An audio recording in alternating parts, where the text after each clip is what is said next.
আসসালামু আলাইকুম। চ্যানেল আরে জেলা উপজেলা ভিত্তিক সংবাদে সবাইকে আমন্ত্রণ জানাচ্ছি। আমি নিশাত লাবণ্য। আজকের গুরুত্বপূর্ণ সংবাদ পঞ্চগড় থেকে বিস্তারিত জানাচ্ছি এখনই। সারা দেশের মতো পঞ্চগড়েও ওষুধ ব্যবসায়ীদের 4 দফা দাবি বাস্তবায়নের লক্ষ্যে 1 ঘণ্টা ব্যাপী মানববন্ধন অনুষ্ঠিত হয়েছে।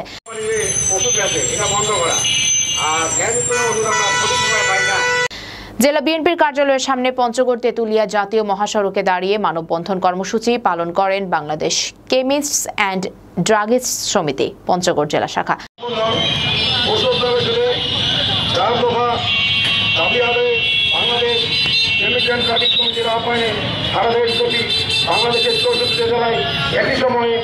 এই কর্মসূচিতে অংশগ্রহণ করে বক্তব্য রাখেন সংগঠনের জেলা আহ্বায়ক সালেকুজ্জামান সালেক, যুগ্ম আহ্বায়ক হুমায়ুন রশিদ বাবু সহ আরো অনেকে।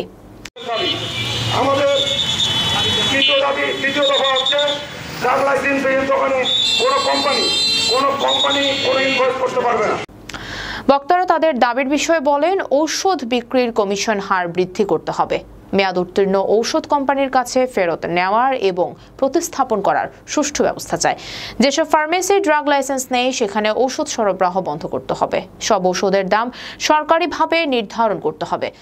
অন্যতম সংগঠন আমরা মানুষের জীবন রক্ষা করি, আমরা মানুষের সেবামূলক সংগঠন, সেবামূলক কাজ করি এবং মানুষকে সেবা দিয়ে থাকি। বক্তারা আরো বলেন, এই দাবিগুলো বাস্তবায়ন না হলে ভবিষ্যতে বৃহত্তর আন্দোলনের পথে যেতে হবে। তারা সরকারের কাছে দাবি জানান যেন স্বাস্থ্য খাতের এই গুরুত্বপূর্ণ অংশকে গুরুত্ব দিয়ে প্রয়োজনীয় নীতিমালা দ্রুত বাস্তবায়ন করা হয়।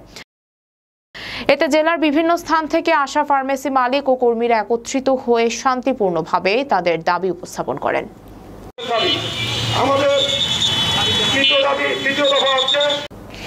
আপনার চোখ রাখুন চ্যানেল আরে। দেশের প্রতিটি গুরুত্বপূর্ণ সংবাদ আপনাদের পৌঁছে দিতে আমরা আছি সদা প্রস্তুত। দেখছিলেন পঞ্চগড় থেকে মোহাম্মদ আরিফুল ইসলাম ইরানের রিপোর্ট।